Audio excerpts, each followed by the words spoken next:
ভিখারি। সবাই বলেন আমি তোমার প্রেমের ভিখারি ইয়া রাসূলুল্লাহ, আমি তোমার প্রেমের ভিখারি ইয়া রাসূলুল্লাহ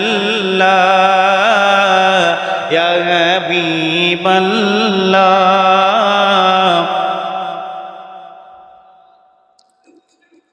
তোমার প্রেমেতে রাসূল নাই যে তুলনা, নাই যে তুলনা গো রাসূল, নাই যে তুলনা। তুলনা আছে? নাই।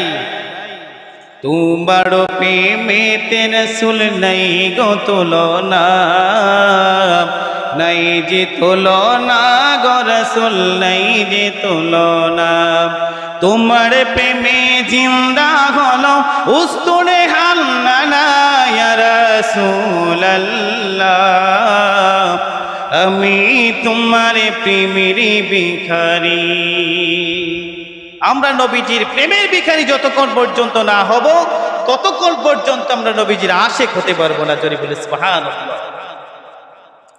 হযরতে ঈসা আলাইহিস সালাতু ওয়াস সালাম আল্লাহর দরবারে ডেকে বললেন, মাবুদ ও আল্লাহ, আমি তো পয়গাম্বর হিসাবে আপনি আমাকে স্বীকৃতি দিয়েছেন, পয়গাম্বর হিসাবে আমাকে দুনিয়ায় প্রেরণ করেছেন। আমার উম্মতেরা আমাকে পয়গাম্বর হিসাবে মানতে চায় না।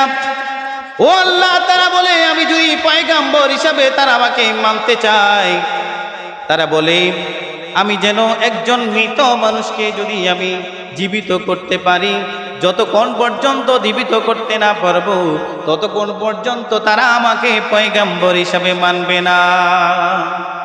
এই কথা যখন বললেন আল্লাহর কাছে, আল্লাহ ডেকে বললেন, রে ঈসা, চিন্তা করো না, টেনশন করো না, তোমার উম্মতের কাছে আমি এমন একটা উদাহরণ দিব, যেই উদাহরণটা দেওয়ার পরে বুঝতে পারবে আল্লাহ রাব্বুল আলামিন পয়গাম্বরের মর্যাদা কত দিয়েছে। জোরে বলে সুবহানাল্লাহ।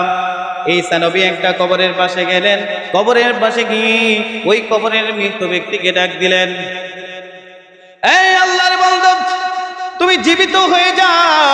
যেই মাত্র আল্লাহর বান্দাকে ডেকে বললেন, ওই মাত্র দেখলেন জীবিত অবস্থায় কবর থেকে বের হয়ে আসলেন। জোরে বলি সুবহানাল্লাহ।